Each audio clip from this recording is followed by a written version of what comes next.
Everyone, welcome to our channel Adda 24/7 judiciary. मेरा नाम है अपूर्वा वत्स और आज मैं लेकर आई हूँ आप सभी के लिए बहुत ही इंपॉर्टेंट सेशन और कहूंगी सीरीज। तो दोस्तों, आप सभी को पता है कि हमारे लॉ एंड जुडिशरी एग्जाम्स के लिए लीगल मैगजिम्स कितने ज़्यादा ज़रूरी हैं, चाहे वो प्रिलिमिनरी एग्जाम या हो मेन्स एग्जाम।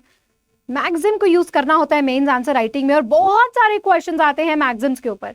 आप प्रीवियस ईयर के क्वेश्चन पेपर उठा के देख लीजिए, किसी भी स्टेट के उठा के देख लीजिए, 5 मिनिमम से लेकर 5 से लेकर 10 क्वेश्चंस आपको अलग अलग सब्जेक्ट्स के मैगजिम्स के ऊपर मिलेंगे। तो आप समझ सकते हो कि मैगजिम्स हमारे जुडिशरी के लिए कितने ज़्यादा इंपॉर्टेंट है। तो आज हम उसी का ही पार्ट 1 स्टार्ट कर रहे हैं, जिसमें हम बात करेंगे important legal maxims for all your law and judiciary exams. ये सारे वो लीगल मैगजिम्स हैं जिनको पढ़ने से आपको पूरा कॉन्सेप्ट क्लियर हो जाता है और इंपॉर्टेंट कॉन्सेप्ट के ऊपर ये लीगल मैगजिम्स बने हुए हैं जिनके ऊपर मल्टीपल टाइम्स क्वेश्चंस आ चुके हैं।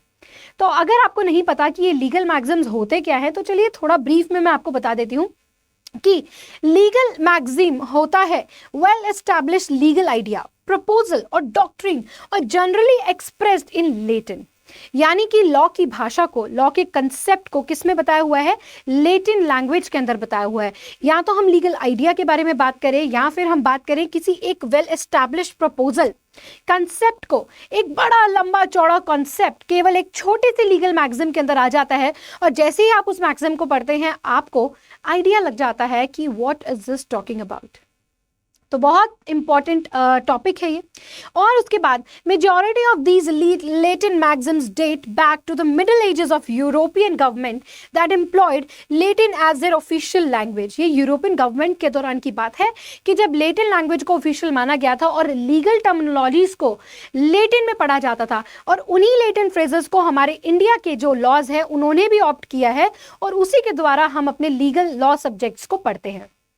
तो ये हुई बात लीगल मैगजिम की। तो मैं जितने भी मैंने ये सीरीज के अंदर मैगजिम्स लिए हैं वो सारे बहुत इंपॉर्टेंट हैं। आप सभी के मेजर जो सब्जेक्ट्स हैं उनके अंदर वो आते हैं और प्रीवियस ईयर के क्वेश्चन पेपर में, प्रीवियस ईयर के जुडिशरी एग्जाम्स में बहुत बार पूछे जा चुके हैं। तो चलिए स्टार्ट करते हैं आज का session with the first legal maxim that is, देखते हैं अब इनिशियो। तो मैंने सोचा कि यार अगर हम फर्स्ट यहाँ पर स्टार्ट कर रहे हैं तो एक बहुत इंपॉर्टेंट लीगल मैगजिम से स्टार्ट करते हैं, अब इनिशियो। देखो, हमें नहीं पता लैटिन लैंग्वेज क्या है, हमें नहीं पता लीगल लैंग्वेज क्या है, लेकिन हम सिर्फ तुक्का लगा सकते हैं अभी इसको पढ़ के। अब इनिशियो का मतलब शुरू, मुझे ऐसा लग रहा है कि अब शुरू हुआ। मैंने ना हमेशा ना लैटिन लैंग्वेज को हमेशा मैंने हिंदी लैंग्वेज में कन्वर्ट करने की कोशिश की है। तो अब इनिशियल हम पढ़ते हैं ना, इनिशियल शुरुआत होना, शुरू से। तो अब इनिशियो का मतलब एग्जैक्टली यही है।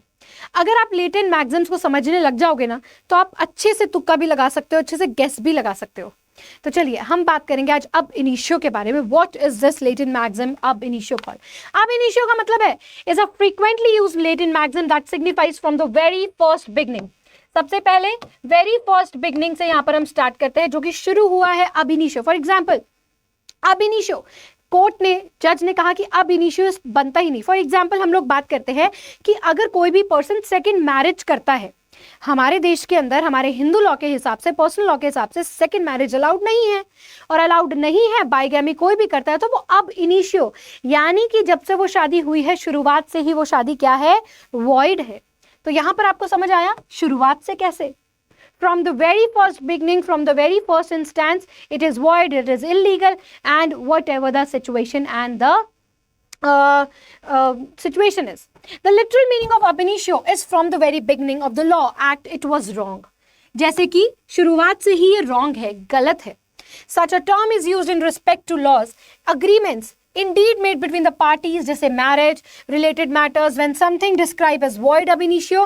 For example, अगर हम लोग कॉन्ट्रैक्ट करते हैं, आप और मैं कॉन्ट्रैक्ट करते हैं जिसमें से मैं कंसेंट देने के लिए लाइबल ही नहीं हूँ, कोई ना कोई अनसाउंड माइंड है जो कंसेंट नहीं दे सकता, उसके साथ कॉन्ट्रैक्ट कर लिया, अब वो कॉन्ट्रैक्ट अब इनिशियो ही क्या है? वॉइड है, शुरुआत से ही वॉइड है, क्योंकि कॉन्ट्रैक्ट की मेन एसेंशियल्स है कंसेंट होना, कंसेंट विद साउंड माइंड होना। अब वो जब साउंड माइंड ही नहीं था और कंसेंट देने के लिए केपेबल ही नहीं था, तो वो जो अग्रीमेंट है, वो जो अग्रीमेंट हमने किया वो क्या हो गया है दोस्तों?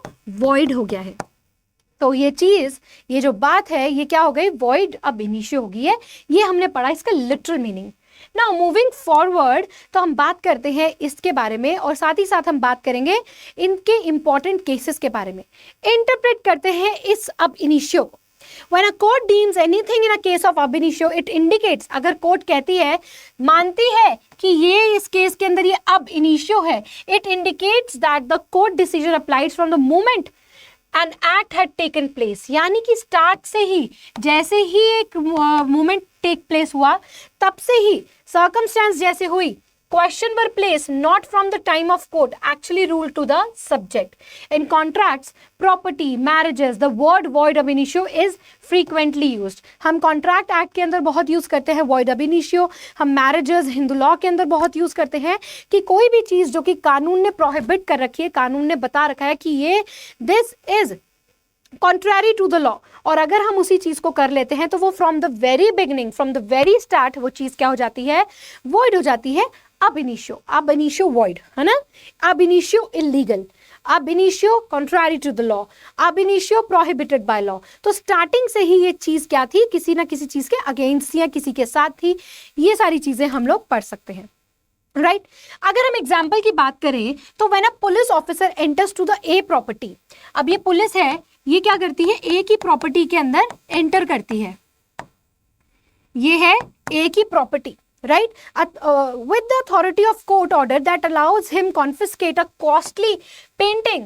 अब क्या करती है पुलिस वाले, इस ए की प्रॉपर्टी में घुसते हैं और इसकी एक पेंटिंग है, उसको कॉन्फिस्केट करने के लिए, उसको लेने के लिए, एक महंगी पेंटिंग है उसको लेने के लिए, confiscate the costly painting but along with it is also take away the beautiful marble sculpture।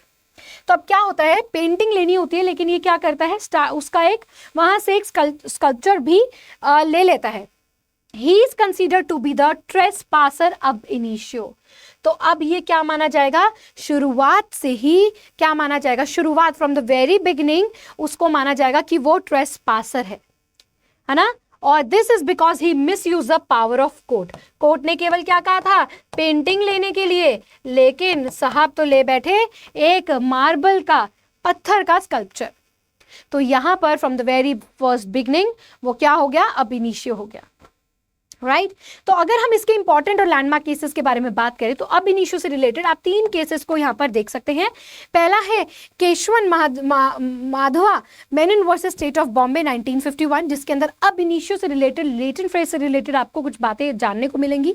उसके बाद है Delhi development authority versus Kochar construction work and others, तो ये एक सेकेंड केस है जहां पर आपको अब इनिशियो के बारे में पता चलेगा।